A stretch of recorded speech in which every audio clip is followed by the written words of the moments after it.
గురువుగారు ఇప్పుడు నాగదోషాల గురించి చాలా చక్కగా చెప్పారు. అయితే ఇప్పుడు పితృదోషాలు కూడా ఉంటాయి కదా, పితృదోషాలు అనేటి ఎలా వస్తాయి, వాటి నివారణ మనం ఎలా చేసుకోవాలి? చాలా గొప్ప ప్రశ్నమ్మా. మనము నాగదేవత పూజలో నాగదోషాల గురించి ఎలా తెలుసుకున్నామో, మనకి ఏదైనా ఇంట్లో కీడు జరిగిందనుకో, ముఖ్యంగా పితృదోషం చాలా ముఖ్యం. పితృదోషం వలన చాలా ఇండ్లలో సంతాన అభివృద్ధి కూడా కాకుండా పోతుంది. పుట్టిన సంతానం కూడా తొందరలో మరణిస్తారు. అది కూడా చాలా చోట్ల చాలామందికి అబార్షన్ అవడం కూడా ఒక పితృదోషం. అందువల్ల మనం ఏం చేయాలంటే, మన ఇంటిలో పెద్దవాళ్ళు ఎవరైనా చనిపోతే వారి ముక్తి కోసం మనము చేయవలసిన కర్మలకు పితృకర్మలు అంటాం. అటువంటి పితృకర్మలు చేసేటప్పుడు తల్లి కానీ తండ్రి కానీ చనిపోయిన తర్వాత వారికి ఎవరైతే కర్త చేస్తాడో 12 రోజులు వారికి సూతకం ఉంటుంది.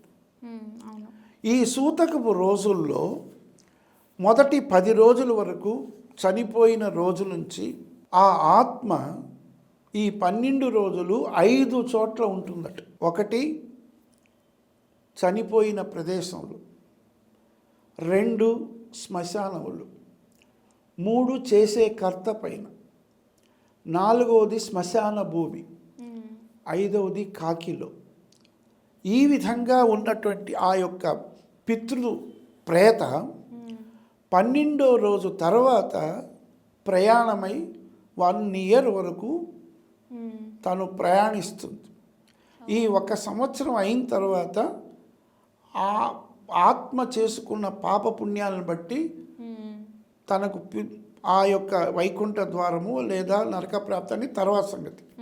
సో అందువల్ల మనం ఏం చేయాలంటే, పితృకర్మలు అనేది తప్పకుండా చేయాలి. అందుకని పితృదేవతలకు శాంతి చేయడం కోసమే మనం ఈ సంవత్సరపు రోజులు సూతకం ఉంటుంది కర్తకి, వాళ్ళ భార్యకి. మిగతా వాళ్లకు దాయాదులకు 10వ రోజుతో అది పోతుంది. అదే గోత్రానికి చెందిన వాళ్ళైతే దాయాదులకి తిలోదకాలు చేయాలి. ఆ యొక్క నూగులతో తీర్థం అక్కడ నీళ్లు వదలాలి శిలపైన 10వ రోజు. అదే మిగతా వాళ్ళు 12 రోజుల వరకు కర్తలు చేస్తారు. మిగతా వాళ్ళు ధర్మోదకాలు వదలాలి, ఇంటి అల్లుళ్ళు కానీ తెలిసిన వాళ్ళు. ఇది 19 మాసికాలు పెట్టాలి బ్రాహ్మణ సంప్రదాయం ప్రకారం. ఇది ఒక ప్రక్రియ.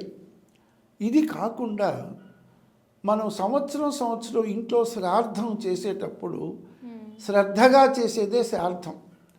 ఆ సమయంలో వేరే విధమైన అన్యపనాలు లేకుండా, వేరేటువంటి రాజకీయాలు ఏవి మాట్లాడకుండా ఆ కార్యక్రమం, ఆ చనిపోయిన మనిషి ఏ తిథి రోజు చనిపోతాడో, సూర్యుడు ఏ రోజైతే ఉదయం పూట ఉదయించినప్పుడు ఏ తిథి ఉన్నదో ఆ తిథి మధ్యాహ్నం 12 గంటల తర్వాత అపరాహ్నములో ఉంటే ఆ తిథిని గమనించి చనిపోయినటువంటి వ్యక్తికి అపరాహ్న కాలములో తద్దినాదులు 12 నుంచి 4 లోపల ఆ తిథి ఉన్నప్పుడు చేయాలి. ఈ విధంగా పితృకర్మలు అనేటువంటిది ఒక ప్రక్రియ. ఇది కాకుండా పితృదేవతలకు ముక్తి కావాలంటే మన హైందవ సంప్రదాయం ప్రకారం మనకు ఋషులు అందించినటువంటి మంత్రాలు ఉన్నాయి. వాటిని శ్రాద్ధం చేసేటప్పుడు ఆ పురోహితుడు తప్పకుండా దాన్ని పఠిస్తాడు. పితృదేవతలకు ముక్తి కోసం మనం ప్రతి సంవత్సరం శ్రాద్ధం చేసేటప్పుడు ఆ మంత్రం గయాయాం శ్రాద్ధం కరిష్య అంటే పిండ ప్రదానం కరిష్య అంటే, ఆ పిండ ప్రదానం కూడా ఎలా చేయాలి బంగారంటే, తండ్రి చనిపోయాడు అనుకో, తండ్రికి తాతకి ముత్తాతకి ముగ్గురికి కలిసి చేయాలి. పిండ ప్రదానం ముగ్గురికి పెట్టాలి. అంటే తండ్రినేమో వసురూపం అంటాం, తాతనేమో రుద్రరూపం అంటాం, ముత్తాతనేమో ఆదిత్య రూపం అంటాం. వసురుద్ర ఆదిత్య రూపాలని 3 పిండాలు పెడతాం. అలాగే తల్లి చనిపోయిందనుకో, తల్లికి, తల్లి యొక్క అత్తగారికి, ఈ గోత్రానికి చెందింది కదా, ఆ తల్లి యొక్క అత్తగారు తర్వాత అత్తగారు అంటే వసురుద్ర 10 రూపాలు, నాన్న తాత ముత్తాతలాగా వాళ్ళ భార్యలు ఓ. సేమ్. మ్మ్. అట్లా మనం పిండ ప్రదానం చేసి వసురుద్రాదులపై వీళ్ళకి నూగులతో నీళ్లు వదలాలి అక్కడ. ఈ పిండాలన్నింటినీ కూడా మ్మ్. మనకు 33 కోట్ల దేవతలు కలిగింది ఒకే ఒక గోవు. మ్మ్. అందుకే స్వస్తి ప్రజాభ్యాం పరిపాలయంతాం న్యాయేన మార్గేణ మహీన్మహీనాం గోబ్రాహ్మణేభ్యో శుభమస్తు నిత్యం లోకా సమస్త సుఖినోభవంతు. అంటే గోవుకి 33. అందుకనే మన హైందవ సంస్కృతిలో గోవు పుణ్య దేవత. అవును. అందువలన చనిపోయినటువంటి వారికి కూడా 16 దానాలు ఇచ్చేటప్పుడు గోదానం చాలా ముఖ్యం. మ్మ్.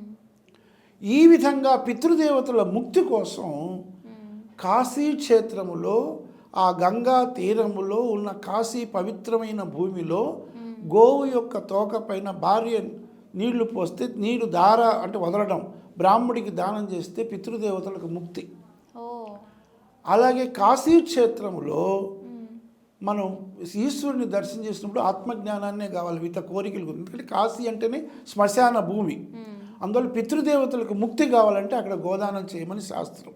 మ్మ్. అలాగే గయలో మహావిష్ణువు యొక్క పాదం పైన 32 పిండాలు పెట్టాలి. మ్మ్. మన యొక్క పితృదేవతల అందరి లిస్ట్ ఉంటుంది. మ్మ్. అంటే తల్లి అత్తగారు తండ్రి తాత ముత్తాత, అలాగే పిల్లనిచ్చినటువంటి మామ అత్తగారు, మ్మ్. అలాగే అలాగే అక్క బావలు, మ్మ్. సోదరులు, పెదనాన్నలు, పెద్దమ్మలు, వీళ్ళంతా కలిపి 32 పిండాలు. మ్మ్.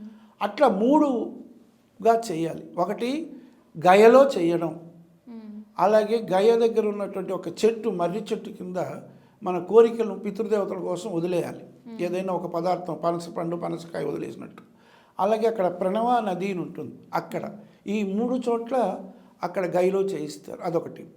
తర్వాత అన్నిటికంటే ముఖ్యమైనది బదరీనాథ్. మ్మ్. బదరీనాథ్లో బ్రహ్మ కపాలం ఉంటుంది. మ్మ్. ఆ బ్రహ్మ కపాలము అలకా నది తీరం ఒడ్డులో ఉంటుంది బదరీనాథులు. ఆ బ్రహ్మ కపాలం పైన 32 పిండాలు పెట్టి శాస్త్రోక్తంగా అక్కడ పురోహితులు చెప్పిస్తారు, అలకా నదిలో వదిలిపెట్టాలి. అది చాలా ముఖ్యం. అలాగే పితృదేవతలకు కురుక్షేత్రంలో కూడా చేయొచ్చు. మ్మ్. ఇవన్నీ కూడా పితృదేవతల శాంతి. ఇది కాకుండా మరొక విషయం, మన ఇంటిలో పెద్దవాళ్ళు ఎవరైనా సరే మ్మ్. ఆత్మహత్య చేసుకున్నా, ఏదో బావిలో చనిపోయినా, యాక్సిడెంట్లో పోయినా, అటువంటి వాళ్లకు వెంటనే ముక్తి రాదు. ఉట్టికి లేక స్వర్గానికి లేకుండా ఉంటుంది వారికి నారాయణ బలి అని ఒక పూజ ఉన్నది. మ్మ్. అది చెయ్యాలి. మ్మ్. అది చాలామందికి తెలియని విషయం. అవును. ఈ నారాయణ బలి అనేది అన్నిటికంటే కూడా ముఖ్యం. గోకర్ణంలో చేయడం చాలా ముఖ్యం. గోకర్ణలో. అలాగే త్రయంబకేశ్వరంలో చేయాలి. ఆ. ఈ 2 కాకపోతే దగ్గరలో మనకు మైసూరు దగ్గర శ్రీరంగపట్నం అని ఉంది, అక్కడైనా చేయొచ్చు. ఇవన్నీ కూడా పితృదేవతలకు శాంతి చేయడం అనేది మన వంశాభివృద్ధి కోసం. ఆ. అలాగే అమావాస్య రోజు తర్పణాలు వదలడం, మ్మ్. గ్రహణము అయిన తర్వాత తర్పణాలు వదలడం, ఇవన్నీ కూడా పితృశాంతి కోసం, వంశాభివృద్ధి కోసం. ఇది బంగారు నువ్వు అడిగినటువంటి పితృదోష నివారణకి. అది నాన్న